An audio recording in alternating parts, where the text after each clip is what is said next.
Jay, just first of all, give me your thoughts on the big news with the Sun Belt for you guys in the basketball program, what it means to you guys. Well, I know this, and I'm probably repeating myself, but we've got Dr. Bennett and Jeremy McClain are two incredibly bright, smart, savvy leaders. Sometimes they probably shoulder more of the blame than they should. Sometimes maybe they get, I hope in this case they get a lot of credit. But in my job, that's their job to put the university and the university athletic program in the best spot that we can be moving forward. And of course, my job, no matter if we were in the SEC or the Pac-12 or Big 12, is to help Southern Miss compete for championships. And so that's not something that I can control. Now, as a Southern Miss alumni myself, of course, and playing here, I think there's a lot of value to it. And of course, in this landscape that we're in, we've been playing a lot of those teams anyway. Lafayette, South Alabama, of course, Louisiana Monroe. Those are teams that have already been on our schedule, and those are long-time rivalries. So I think, and just in my opinion, Conference USA, great. I thought Conference USA was a very undersold men's basketball league. I think it was way better than even our conference ever gave us credit for. And I'll say that. I said it before, and of course I'll say it now.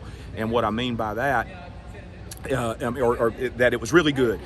But we just never had the local rivalries. Like our fan base couldn't go to Florida or couldn't go out to El Paso to watch us, and of course theirs couldn't come here. And I think that hurts in a way, and it hurt, so over time it has eroded some support and things like that, not just for basketball, but in all the sports. So I think those local rivalries will kind of get regenerated a little bit, and they'll start meaning something, and that's exciting to me. But again, my job is not, I don't worry about those things, but the fact that it's here and it's been announced, I'm excited about the new opportunity. Does proximity in terms of geography open up any recruiting opportunities for you guys? I think so. Atlanta. Yeah, I think nature? Of course, it's hard for a recruit from our geographical area to maybe get excited about playing somewhere so far away, they know that, hey, if I come to Southern Miss, my parents can watch me play all these different times, and not maybe every single game on the schedule, but a lot of those games, and including, of course, with a different media opportunity. That's going to help too. My dad's 84 years old. He doesn't know anything about the internet. He doesn't know how to access stadium, and I'm not criticizing anybody, but that's what it was. And here, he knows how to get ESPN. And so I think our partner there, of course, that's going to help us too, and it's going to help us rebuild our rivalries. And like, for instance, when back in the 80s when we played, because of the Metro Conference was one of the top basketball leagues, of course, in the country, but our fan base knew all the players on the other team because of the Metro Conference games of the week. You'd see them midweek, you'd see them on Saturdays. You knew their players, you knew their coaches, the characters, a lot of coaching characters that we had, and they can relate to that. So they would be excited about when they came to town. I think you're going to see more of that type of interaction, involvement with our fans. Jay, you're less than a week out from your first game here at DSU. Right. You got a big scrimmage coming up Sunday. Can you kind of talk about where you're at, where you're feeling good about your team, and what do you want to see in that scrimmage? First of all, I told our players, we were in film before practice started today, and I have so much enjoyed working with this team. I get excited and get out of bed coming to practice. I go to bed thinking about, working with our guys, and so I'm excited about it. Of course, we're to the point, and I think every coach in every sport can relate to this, it's time to play against somebody else, and really what that is an assessment. Where are we? And you really don't know by playing. Our players know our offenses. As you're going black versus gold out on the floor. Gold knows that black's going, black knows what gold's doing, and it kind of grinds down to that point. Of course, now you're going to play somebody, and you're going to see how well we execute. And of course, we always want to play in a scrimmage, our scrimmage, a team that's good, very good. In southeastern Louisiana, of course, we've got a lineage there, but they're picked to win their league, and so that's probably NCAA team. They're very talented, athletic.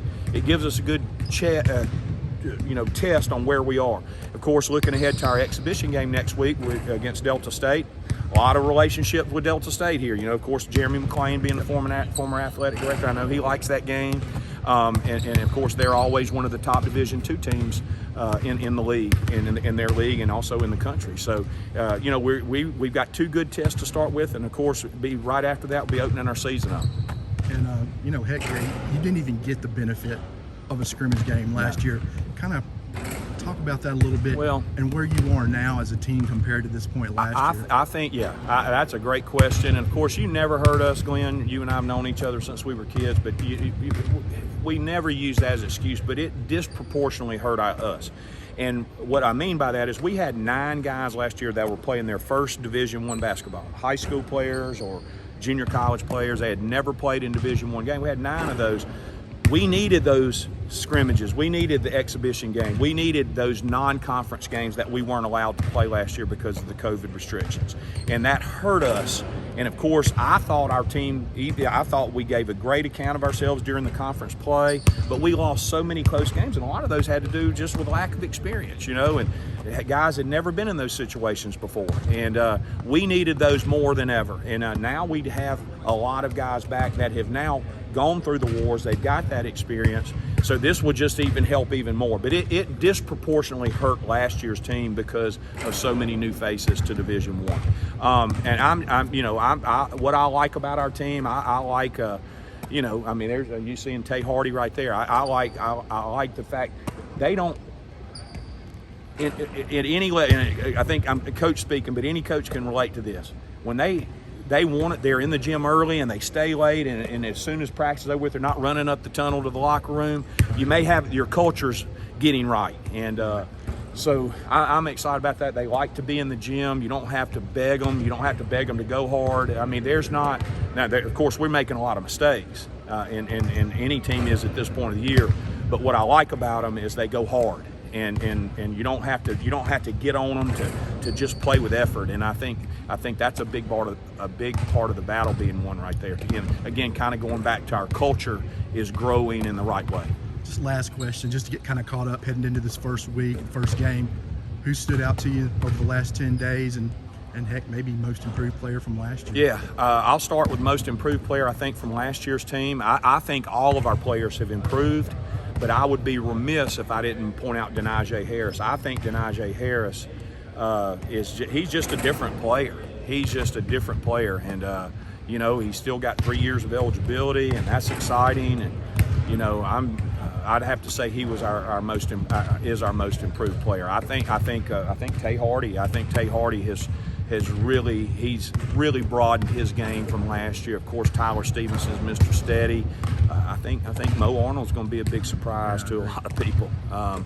He's been really, really good. Of course, Waylon Napper. I can name. I think DeAndre Pinckney. DeAndre Pinckney, before he got hurt a couple weeks ago. Of course, he's back now. I thought he has had a great offseason too. So we've got about 8 or 9 guys. I think that, if you pin me down and say, Coach, you've got to start today, I'm going to have a hard time picking that starting lineup. We've never had that problem. That's a great problem.